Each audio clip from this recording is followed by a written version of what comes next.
Hey, it's Brianne here from the Visionary CEO Academy. And today I want to take you through the tool we use for writing the perfect, dare I say, the definitive job descriptions. Now, a lot of people I know think that job descriptions are just used when you're hiring, but actually, as you're going to see as I take you through this, job descriptions are actually one of the most useful tools you can have when it comes to freeing yourself up from the day to day. They are vital for empowering your team, for enabling your team to use their head, not just their hands, as maybe you've heard. And ultimately, they are probably the most important tool for really creating better results with less effort when it comes to the team you have around you. Because, when you've got a team, especially once you've got, three, four, five, six, seven people on your team, one of the biggest challenges is simply the amount of time that it takes.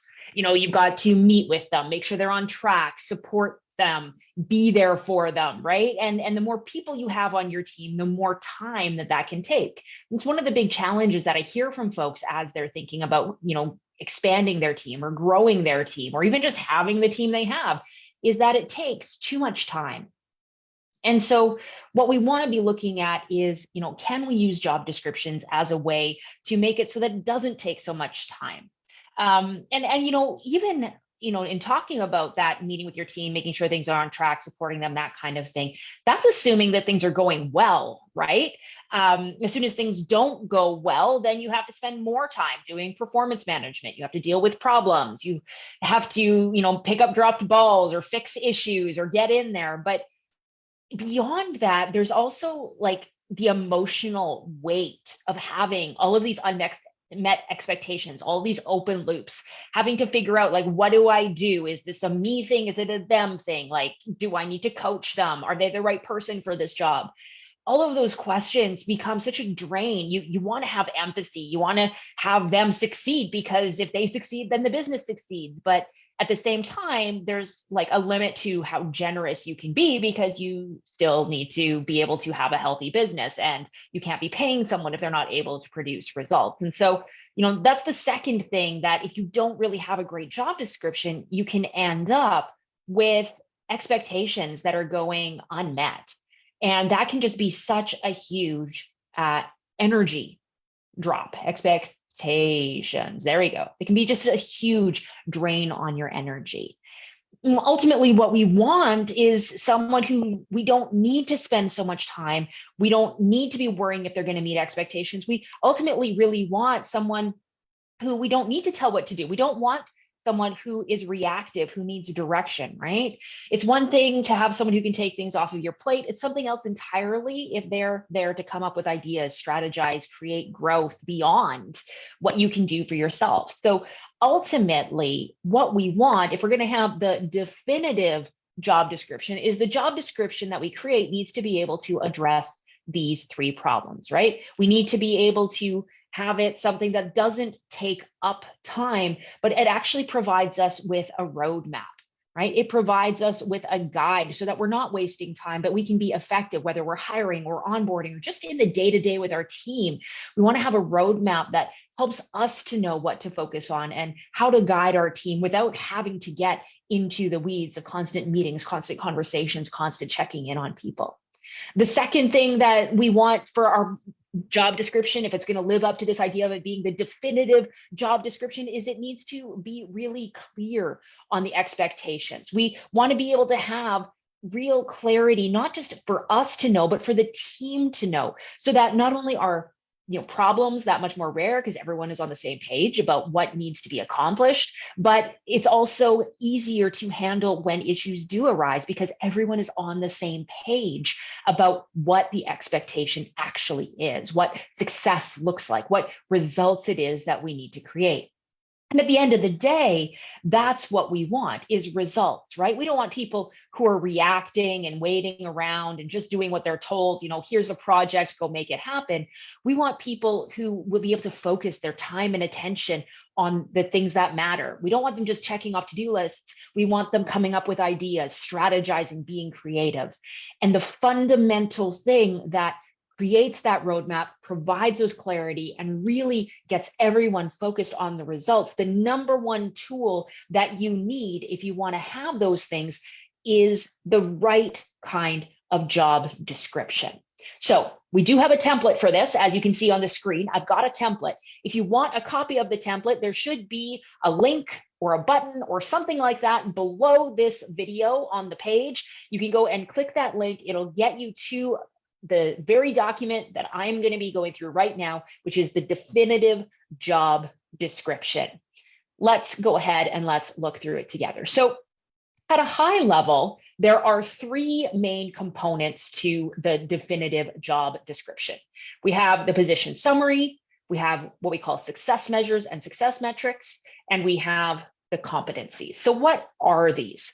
Well, at a high level, the summary is like the logistics of the position. So your perfect job description needs to have logistics, right? You need to know what is the title of the position? What is the reason this position exists? Do they have someone they report to? What team are they on? Is this an employee or a contractor? How many hours per week or per month? Those are the basic things that you need. You need to be able to know those just general things about the position. But as your business grows, as you have more team members, as you're really worried and thinking about building an equitable culture, you also want to know what the compensation is and what the career paths might be. So when we're thinking about the position summary, the position overview, this is what we're looking for. And the really important thing is that we want this to be something that everyone on the team can easily understand and interpret. So I want, someone who is the copywriter on the team to be able to look at the position summary for the account manager or the client success manager, and to be able to understand what that person is responsible for so that they know, what kind of questions can I bring to this person? What is within their job without them having to know like the whole details of what everything is. So that's the purpose of the position summary. And I'll give you a pro tip. You know how like in high school, when you were learning to write essays, they told you to write your essay and then write the introduction and the conclusion? Same kind of thing here. The best thing you can do is actually write the summary at the end once you've done the other pieces. And those other pieces are the success measures and metrics and the competencies. So success measures and metrics are the results that the position needs to accomplish. So we term those as success measures. They're qualitative, they're descriptive. It might be something, if again, a copywriter, one of the success measures might be to produce lead generation content that gets an on-target number of qualified leads each month. I don't know, I just made that up off the top of my head. It's probably very verbose and there's probably a better way to say it. But whatever that success measure is, you want to be able to write it here. So this would be write copy to get sales qualified leads, for example. Within that, there are specific responsibilities that they're responsible for. So perhaps this is going to, include email marketing. Maybe that they're going to be writing copy for sales pages, right? And so there's certain responsibilities that they're responsible for. Now, the key thing in writing the success measures is we want them to be results, not tasks. So write copy is a task. Write copy that gets sales qualified leads is a result. Same as email marketing written by itself here would be a task. What we really want is this to be a result. So what is the result? Why does someone do email marketing? Email marketing to ensure that that prospects have the opportunity to identify themselves as leads, right? Whatever it is the result. So use email marketing to get leads to identify themselves. Again, I'm making it up on the fly. You probably can come up with better words than this than I can on the fly, but that's what we're looking for, is the responsibility that fits within this success measure. Now, you might be asking, well, where are the numbers? Like, isn't success measured in numbers, right? Write copy to get sales qualified leads. How many? Are we looking for 5 leads or 500 leads? Like, where's the numbers? That's where the success metric side of things come in. So success metric is how would we measure the effectiveness of this? The reason that we separate the qualitative, which is this section, qualitative measure, the descriptive measure, from the quantitative, the numeric measure, is because the metrics may change, right? If you're doing a quarter where you've got a big launch going on, you might be looking for registrations to a webinar, right? That might be the quantitative metric that you're looking for. But the overall goal of using email marketing to be able to get prospects to identify themselves would remain the same. And so the metrics, what we end up doing is creating a list of potential metrics. And then on a quarter by quarter basis, you work with your team to be able to identify, hey, these are the numbers, the targets, the goals that we're working toward specifically.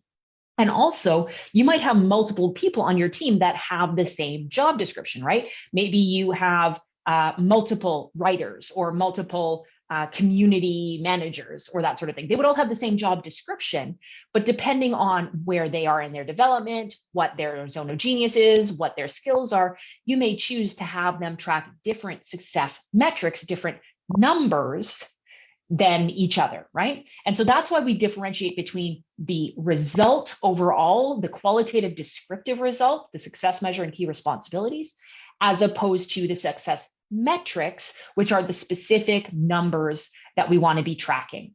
And then you'll notice we have this field here, which is for a KPI.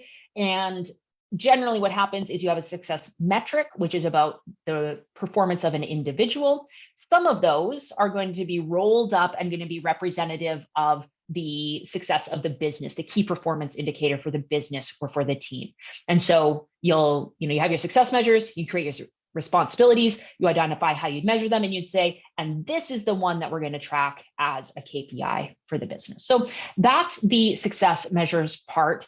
And generally, you want to have between 5 and 8 success measures for a position, and each of those may have different responsibilities, different metrics, that kind of thing. If you're just developing for this for the first time, you don't need to worry about the success metrics and KPIs right away. It's more important to have those qualitative results in place. Scrolling down, you'll see also that there are specific success measures for the leadership of the team. So what does success look like for the visionary? What does success look like if you're in a senior leadership position? What if you're the marketing manager or the finance and admin manager? And so there's specific responsibilities that are in those roles as well.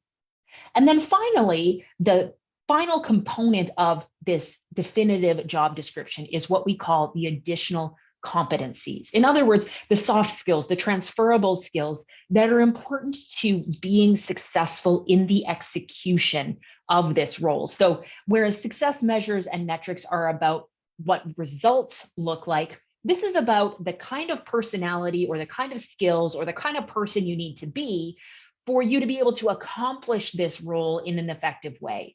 So some roles, for example, might require adaptability. If it's a role that involves a lot of change, a lot of movement, right? You're going to need someone who's able to roll with the punches, as they say. On the flip side, you may need someone who's really good at planning, who has great attention to detail, who can stick to a plan and follow it through. Right? If you got someone, a role that's going to require a lot of data analysis, you might want someone that is strategic and is able to look at the numbers, whereas other roles might be more about the creativity. And there's going to be mix and match. But the important thing is that these aren't the things about the person in the role, but rather they're descriptors of what the ideal person would bring to the role. And this is really useful when you're hiring, because we don't just want to hire for hard skills and tactical skills. We want to be able to hire to know that they're going to bring this approach to their job, because that's what's going to help them be successful. And so we've got these additional competencies which are appropriate for any position that you might hire for, or any position that you might have on your team. And then we also have specific competencies for managers and leaders. And this is specifically when I'm saying managers and leaders, I'm talking about people who lead other people. So people leaders or managers who manage other people. They hire them, they fire them, they performance manage them, they do all of this stuff with them, right? And so there's some research out there that suggests, there's 6 different leadership styles, and great leaders will use all 6 of these styles. But again, when you look at the type of position and the culture that you want to have within this team, you will discover that some of these are going to be more important than others. So you may find that this is a role which, very common in a sales setting, right? If you have a manager of a sales team, they are most likely going to spend more time leaning into a pace setting style of leadership. Not always. Some people actually go in a different direction and they go into more of a visionary style for their sales team. But this is where you need to think about the culture that you're building, the type of leaders that you want, the type of people that you want to be really setting the tone for the rest of your team. So that's the 3 sections. Okay, we've got to go bottom to top. There's the competencies, there's the success measures and metrics, and there's the position summary. And when you put them all together, we end up with this job description template that is not only super useful when you're hiring, but it actually gives you that roadmap to be able to talk about, hey, what does success look like? How are you doing? How are we doing with our targets? How can I support you? Where do you need to grow? What opportunities are ahead of you? And you can create a situation where you're not just bringing on people to do tasks and to be able to check stuff off of their to-do lists, but they're actually coming up with ways to help the business grow. And when your team is there to help the business grow, that takes that load off of being entirely on your shoulders. And you have this collective effort where, it's not just 1 + 1 = 2, but it's 1 + 1 = 3 or 6 or 10 or 10,000. And you really have this opportunity to create magic together. So if you would like a copy of this template, again, there is a link or a button or something like that where you can click, you can go ahead and we'll have the template there. You can download it. And really take the time to look at this for your business so that you can spend less time managing your team, empowering your team to create bigger results so that you don't have to be the one putting out fires. You don't have to be coming up with all the ideas, and you can actually be able to focus on creating the things you want to be creating and doing the things you want to be doing. So go ahead, grab the template, let us know how it worked for you, and we'll talk to you again very, very soon. Bye-bye.